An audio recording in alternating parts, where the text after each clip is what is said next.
Good morning everybody. मैं हूं वंदना भारती और आप देख रहे हैं कमोडिटी इनसाइट्स विद वंदना भारती। और जैसी कि एक्सपेक्टेशन थी, यहाँ पे मार्केट में थिन ट्रेडिंग है और बहुत ही दायरे का यहाँ पे कारोबार हो रहा है। दायरे के कारोबार में ही कुछ अपॉर्चुनिटीज यहाँ पे अच्छी निकल के आ रही है, वहां पे हम ट्रेड देखेंगे। और आज यहाँ पे बात थोड़ी सी गोल्ड और सिल्वर बीस की भी होगी। और यहाँ पे ईटीएफ की बात हम करेंगे। आज की ईटीएफ में निवेश, काफी लोगों ने कहा था कि 87 के लेवल पे उन्होंने सिल्वर ईटीएफ खरीदा है, तो क्या यहाँ पे वो एक्यूमुलेट करे या फिर यहाँ पे निकले, इन सब बातों के बारे में आज बात करेंगे। और अब यहाँ पे लगभग आप मान सकते हैं कि लास्ट लेग ऑफ ईयर 2024 में हम नेक्स्ट ईयर में हम प्रवेश करने जा रहे हैं। तो यहाँ से थिंक ट्रेडिंग की शुरुआत ऑलरेडी हो चुकी है। तो कैसे करना है ट्रेड, जानेंगे स्ट्रैटेजीज। सबसे पहले यहाँ पे मैं आपसे स्क्रीन ही शेयर करना चाहूंगी। और जिस तरीके की मूवमेंट हम लोगों ने लास्ट ट्रेडिंग डेज में देखने को मिला था, उसमें काफी ज्यादा प्रॉफिट बुकिंग यहाँ पे आई थी। और प्रॉफिट बुकिंग का एक कारण भी था कि डॉलर इंडेक्स में हम लोगों ने काफी ज्यादा अपसाइड देखा था। और रीजन भी था कि यहाँ पे फेड ने बोला कि वो अब यहाँ पे बहुत ज्यादा रेट कट यहाँ पे नहीं करेंगे। तो सबसे पहले यहाँ पे स्क्रीन मैंने ऑलरेडी ओपन कर दिया हुआ है, मोस्ट प्रोबेबली आपको ये विजिबल होगा। यहाँ पे अभी तक तो मैंने आपको वीकली चार्ट इसलिए दिखाया है क्योंकि मुझे लग रहा है कि वीकली चार्ट देखने से आपको क्लैरिटी आएगी। अब यहाँ पे एक हाई लगने के बाद 109.35 का मैंने आपको बोला हुआ कि अल्टीमेटली हम 2024 में ये हाई आता हुआ देख सकते हैं। इससे ऊपर की हाई यहाँ पे गुंजाइश कम लग रही है। और बिटकॉइन में यहाँ पे जो करेक्शन है वो यहाँ पे बढ़ता हुआ दिख रहा है। तो अगर बिटकॉइन में बहुत ज्यादा करेक्शन बढ़ेगा तो हो सकता है कि यहाँ पे गोल्ड में एक टाइम फॉर द टाइमिंग हम पॉज आता हुआ देखें। तो अगर यहाँ पे इसको हम वीकली से अब यहाँ पे हम डेली कर देते हैं डॉलर इंडेक्स को, तो आपको लगेगा कि यहाँ पे डॉलर इंडेक्स में थोड़ी सी अब जो गिरावट है वो देखने को मिल सकती है। 107.3 का लेवल जो है वो आता हुआ इसमें हम देख सकते हैं। तो ये किसी भी कमोडिटीज को थोड़ा सा यहाँ पे स्ट्रेंथ देगा या तो उसके फॉल को रोकेगा। साथ में अगर आप देखेंगे तो डाउ जोन्स ने भी अब यहाँ से एक रिवर्सल लेना शुरू किया है। It can be a good indicator for base metal counter. और डाउ जोन्स से बेस मेटल काउंटर और क्रूड ऑयल का काफी बढ़िया स्ट्रांग, मतलब नहीं कह सकते लेकिन अच्छा एक कोरिलेशन दिखता हुआ नजर आ रहा है। यहाँ पे भी आपको एक बाइंग जो है वो इमर्ज होके आ रही है। तो अब यहाँ पे आप देखना होगा पैसा कहाँ आ रहा है। पैसा यहाँ पे बिटकॉइन से जा रहा है और दोबारा इक्विटी में पैसा आ रहा है। और साथ में पैसा, अगर हम स्पॉट मार्केट का यहाँ पे गोल्ड का चार्ट लगाएं, पिछले 3 दिनों से लगातार हम लोगों ने यहाँ पे एक बेस बनता हुआ देखा है। तो ये यहाँ पे जो एक हर्डल था वहीं से इसने एक सपोर्ट लिया है। अब अपसाइड यहाँ पे लग रहा है कि 2646 से लेके, मतलब इनफैक्ट 2656 तक का जो लेवल एक मान के चल सकते हैं कि यहाँ तक एक अपसाइड जो है वो देखने को मिलेगा स्पॉट के चार्ट में।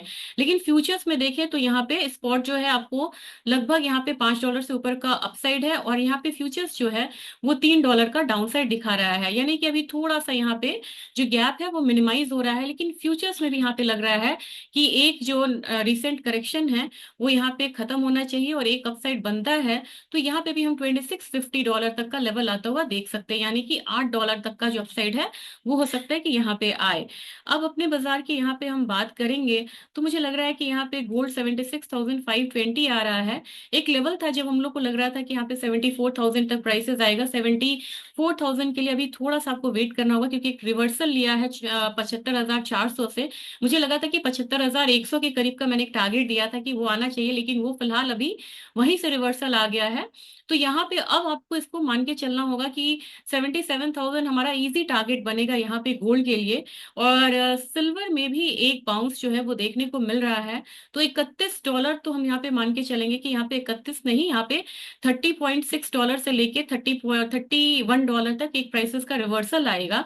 तो यहाँ पे सिल्वर में 89,000 यहाँ पे आया है आज।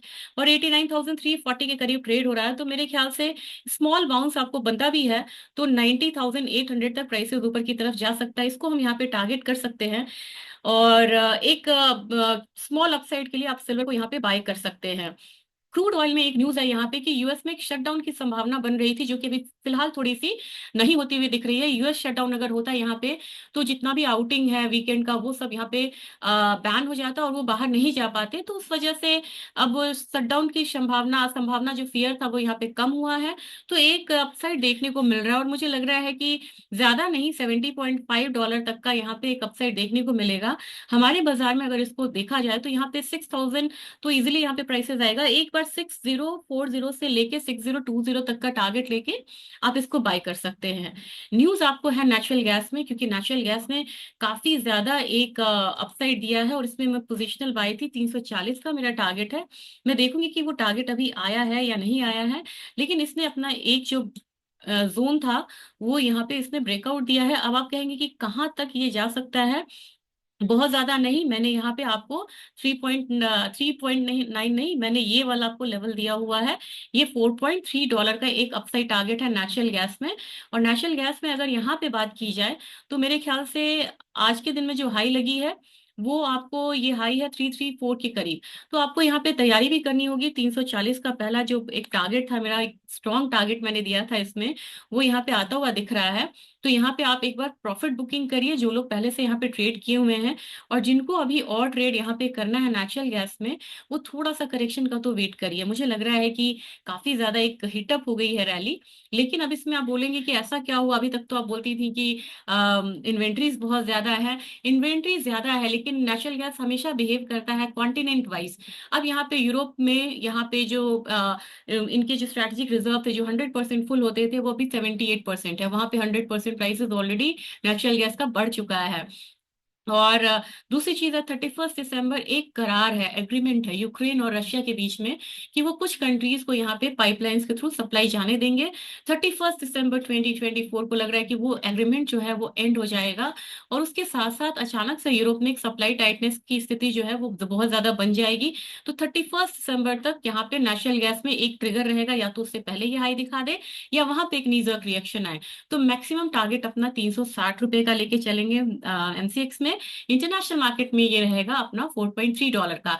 बहुत ज्यादा ग्रीडी नहीं होना होगा इसमें, क्योंकि ऑलरेडी यहाँ पे यूएस फ्रंट पे काफी ज्यादा स्टॉक्स हैं। और माइल्ड टेम्परेचर आपको सिर्फ एक डेढ़ हफ्ते का दिखा रहा है ज्यादा। अगर सॉरी, कोल्ड टेम्परेचर, अगर माइल्ड टेम्परेचर आता है तो फिर यहाँ पे ड्रॉप डाउन आना शुरू हो जाएगा प्राइसेस में। तो अपसाइड है, कॉशियस अप्रोच के साथ 360 का टारगेट के लिए करेंगे। लेकिन थोड़ा करेक्शन पे बाय करिएगा, क्योंकि रैली बड़ी हिटअप हो गई है, और मुझे परेशानी हो रही है ये गैप से। कभी कभी क्या होता है, ये गैप फिल करने के लिए दोबारा वापसी आता है और ये एसएल ट्रिगर कराता है। तो इसमें अगर एसएल जो है यहाँ पे कम से कम 321 का लगा के, 321 की बाइंग अच्छी रहेगी। और एसएल आपका बनेगा, थोड़ा सा लंबा बनेगा, मैं लंबा एसएल दूंगी। मुझे लग रहा है कि 310 का एसएल लगाना चाहिए, और 360 को 350 को टारगेट करना होगा। और अगला अगर आप 360 रखते हैं तो आपको एसएल वैसे ही ट्रेल करना होगा। जिंक में अब यहाँ पे थोड़ा सा बाइंग जो है वो सब में आएगा। डाउजोन्स वाला पैटर्न है, लगातार डाउन साइड आया, डाउजोन्स सब यहाँ पे ऊपर गया, अब जिंक यहाँ पे ऊपर जा रहा है। तो मेरे ख्याल से यहाँ पे 285 के टारगेट के लिए आप बाइंग कर सकते हैं यहाँ पे बेस मेटल्स को। और रही बात एल्यूमिनियम की, मैंने इसमें पिछले हफ्ते भी कोई कमजोरी की कॉल नहीं दी थी। मैंने कहा था बाय रखिए, 244 का टारगेट है, वो ऑलरेडी यहाँ पे आता हुआ दिख रहा है। तो प्रॉफिट बुक करें। और अगर नेक्स्ट आपको करना है तो 243 के करीब आप बाइंग करिए। 246 का टारगेट रखिए। स्टॉप लॉस आपको करीब करीब यहाँ पे लगाना होगा 241.5 का। कॉपर, यहाँ पे बहुत लोगों की पोजीशन फंसी है। ये 813 और 832 के बहुत सारे कमेंट्स आए थे कि मेरा उस लेवल पे है। मैं 832 नहीं, लेकिन मुझे लग रहा है कि इस लेग ऑफ रैली में थोड़ा सा 812 का लेवल एक बार आएगा।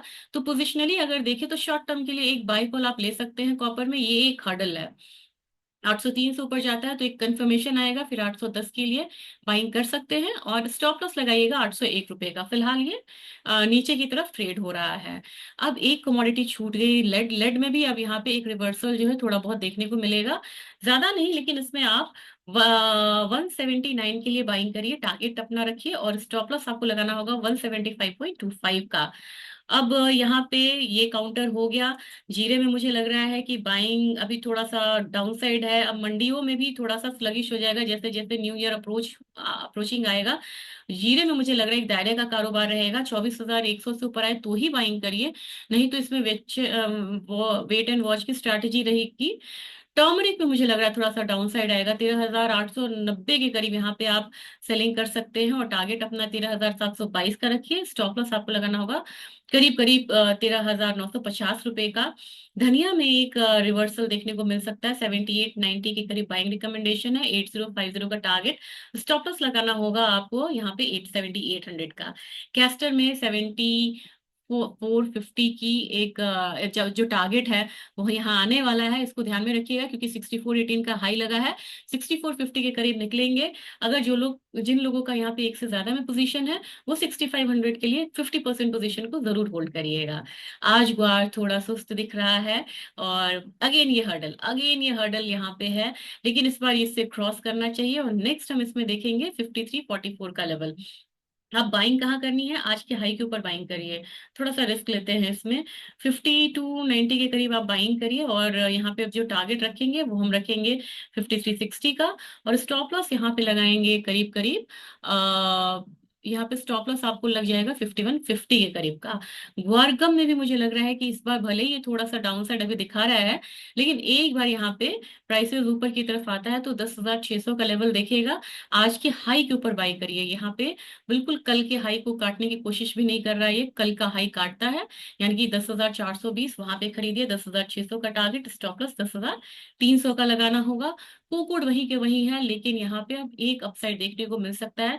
2670 के करीब बाइंग रिकमेंडेशन रहेगी, यहाँ पे टारगेट 2720 का होगा। स्टॉप लॉस लगाना होगा 2640 के करीब का। आईएनआर की हालत जरूर देखनी होगी। जब आप यहाँ पे गोल्ड सिल्वर में ट्रेड कर रहे हैं, मुझे लग रहा है कि 8580 अपना अगला टारगेट लेके चलते हैं। आईएनआर में आईएनआर को देख के यहाँ पे ट्रेड करिए। मुझे समय नहीं मिल रहा, नहीं तो मैं आपको एक स्मॉल वीडियो है, मैं रीशेयर फिर से कर दूंगी कि कितना फर्क पड़ता है जब अपना आईएनआर टूटता है 1 रुपया, तो डॉलर के मुकाबले, तो गोल्ड और सिल्वर पे कितना फर्क पड़ता है। मुझे वो वीडियो बनाना है, जैसे ही टाइम मिलेगा मैं वो वीडियो बना के दूंगी। लेकिन सबसे पहले अब यहाँ पे जो स्पेशल सेगमेंट है, स्पेशल सेगमेंट में देखेंगे कि ईटीएफ और गोल्ड ईटीएफ, सिल्वर ईटीएफ में कैसे ट्रेड करना है। तो अगेन मैं यहाँ पे स्क्रीन शेयर करूंगी, और ट्रेडिंग व्यू ये आ गया। अब यहाँ पे हम टाइप करेंगे यूएसडी आईएनआर की जगह। अगर आप यहाँ पे सिल्वर ईटीएफ कर देंगे ना, तो आपको कौन सा आ गया? किसी का भी हम ले लें, ये आपको यूटीआई का आ गया। अब आप ये देखिए, हमने इसे कर दिया यहाँ पे, डेली का कर दिया। तो डेली में अब यहाँ पे इसने करेक्शन लिया। यहाँ पे जब अपना लाख रुपया गया था तो ऊपर की तरफ गया 98.3। अब जैसे निफ्टी में हम बोलते हैं ना कि एक बाइंग का मौका मिला है, मैं इसमें बाइंग का ही यहाँ पे मौका इसमें ढूंढ रही हूँ कि ये बाइंग अपॉर्चुनिटी आई है, और इसको आपको एक बारी लेना चाहिए। और निचले स्तर पे मुझे लग रहा है कि प्राइसेस जो है नीचे में 81 से नीचे, 80 से नीचे नहीं जाना चाहिए, और यहाँ से भी रिवर्सल आता है तो अगला जो 3 महीने का, 3 3 महीने का टारगेट लेके चलिए। क्योंकि सिल्वर, मैंने हमेशा बोला है कि वोलेटाइल कमोडिटी नेचुरल गैस की तरह बिहेव करती है। बहुत हाई पे जाके कभी भी सिल्वर का बहुत टिकने का वो हिस्टोरिक मतलब मूवमेंट नहीं है। तो अपना 3 महीने का टारगेट लीजिए। अगर 86 पे अगर आप सिल्वर ईटीएफ बाय कर रहे हैं, आपको लग रहा है कि अगला एक क्वार्टर में हमें 96 या 98 मिल रहा है, और आप यहाँ पे इन्वेस्टमेंट पर्पज से शॉर्ट टर्म में आए हैं, तो वहां पे आप फटाफट प्रॉफिट बुक करके निकल सकते हैं। लेकिन सिल्वर और गोल्ड ईटीएफ में आपने अगर पुराना वीडियो भी रेफर किया होगा, मैंने हमेशा 2 साल का यहाँ पे रेफरेंस दिया है कि साल 2 साल थोड़ा सा पैसा लगा के छोड़ दीजिए, भूल जाइए, उसके बाद आपको देखना होगा। तो सिल्वर ईटीएफ में भी अब एक बाइंग अपॉर्चुनिटी। अब आप कहेंगे बाइंग अपॉर्चुनिटी क्यों है? तो यहाँ पे इसकी जो डिमांड है वो इंटैक्ट है। यहाँ पे हेज फंड्स पैसे निकाले हैं, बेशक यहाँ पे 2024 का जो प्रदर्शन है वो रिपीट नहीं होगा, लेकिन एटलीस्ट मुझे लग रहा है कि 25% का रिटर्न इस पर सिल्वर फिर से यहाँ पे दे सकती है करंट मार्केट प्राइस से। अब यहाँ पे जाते जाते गोल्ड ईटीएफ अगर हम देखें, गोल्ड ईटीएफ ये आ गया ना, एनएससी का आ गया। अब गोल्ड ईटीएफ में देखेंगे कि सिल्वर से ज्यादा यहाँ पे फॉल नहीं है। मैक्सिमम आपको भी लगेगा कि ये जो हर्डल है हमारा, यहाँ तक अगर गिरता भी है तो यहाँ पे 70 से नीचे नहीं आना चाहिए अगर आपको यहाँ पे सेलिंग करनी है। सिल्वर में मुझे लग रहा है कि एक बाइंग जो है वो आ रही है, लेकिन गोल्ड में भी करेक्शन फेज पूरा नहीं हुआ है। 73 के करीब आप इसको बाइंग करिए। और नेक्स्ट हम इसमें जो इस साल का हाई लगा है करीब करीब 82 को टारगेट करके चलेंगे फॉर नेक्स्ट 2 थ्रू 3 मंथ्स यहाँ पे चलेंगे। और ये मान के चलेंगे कि सिल्वर ईटीएफ, गोल्ड ईटीएफ 3 महीने के लिहाज से अभी यहाँ पे मॉडरेट रिटर्न देगा, जबकि आपको बाकी जो एसेट क्लासेस है उसमें एक करेक्शन जो है वो देखने को मिल रहा है, चाहे वो बिटकॉइन हो, चाहे इक्विटी हो, या कुछ भी हो। यहाँ पे आपको एक बार पोर्टफोलियो को डाइवर्सिफाई करने की बहुत ज्यादा जरूरत है। वीडियो कैसा लगा जरूर शेयर करिएगा, और आपस में ज्यादा से ज्यादा शेयर करिए, और कमेंट जरूर करिएगा, मैं रिप्लाई करूंगी। थैंक